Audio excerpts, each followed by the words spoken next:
can control who you let into your inner circle, right? I mean, like, you don't have to, they can reach you on DM. That's what DM's for. And then I'm like, okay, well, what do you want to talk about? Or what is this about? And I'll take my chance. I'll let them look at who they are. And then I might pick up the phone. Then I might return that email. On a semi-serious note then, because I have a can with a piece of string as my phone, the That's fine. the urge for the WhatsApp. Yeah.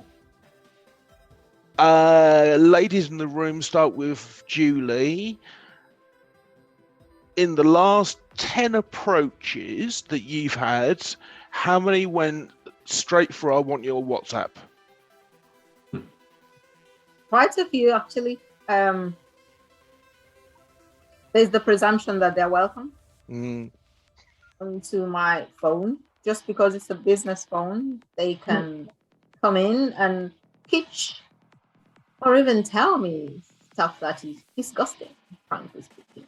And these usually are from a very specific area. India, Asia. They think that because you're a woman and you are on social media, you're fair, and your number or your contact is online, then they can come at you with all kinds of crap. I mean, I've seen people doing stuff on their phone. They call you, it's a video call, and you haven't really checked out the number, and you're like, oh, who's calling? No. And then you're like, oh, crying. But I'm glad my child didn't see that. Yeah. And the child picks your phone up and you block them, but you've seen it. And not only do I block them, but I find out who they are on LinkedIn. And I report them. Well, they creep over. They creep over. I just discussed this with this week with my friends. One is a cop and one, and a psychologist. And I told people, stop creeping over. Like, if we want you on LinkedIn, stay on LinkedIn. If we want you in other areas of our life, we'll invite you there. I'm constantly, and I tell people, they'll be like, oh, I'm like, no, here's your one chance. I'm like, you need to move back to LinkedIn, and I'm happy to speak to you there. Because WhatsApp is used for business. It's more private. I understand exactly which, and I'm like, I've had the, hey, let's just FaceTime Rach today on a Saturday morning, and this guy just showed up on my phone, and I was like, obviously hit no, but I was like, what are you doing? Like, and he's like, well, this, I'm like, no. I'm like, I'll talk to you on LinkedIn. This is completely appropriate.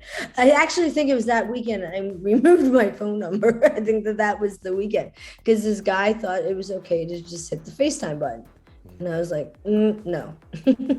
Yes, the nature of video calling is a difficult one. Jackie, how, out of the last 10 contacts, how many went, oh, let's get WhatsApp straight away? I'd say about two, three. Oh. Not many, but I didn't think my mobile number is on LinkedIn at all. And if it was, I mean, you can find your way to my website and see my business email account and my business mobile number on there. And I have a separate business line, separate WhatsApp from my personal to the professional. But those who just asked for the number straight away, I'm like, well, happy to arrange a Teams call or a Zoom call. What topic of my business, what would you like to discuss? What's this conversation? Because it's not a dating site, and I'm not trying to encourage those types of relationships. It's supposed to be a professional network. So, very focused on keeping it. Keeping the conversation to that tone. Otherwise, it's like, okay, thanks, not interested. And that's the thing, Jackie. They're those invited people that you've actually invited to have a conversation with you in a different way.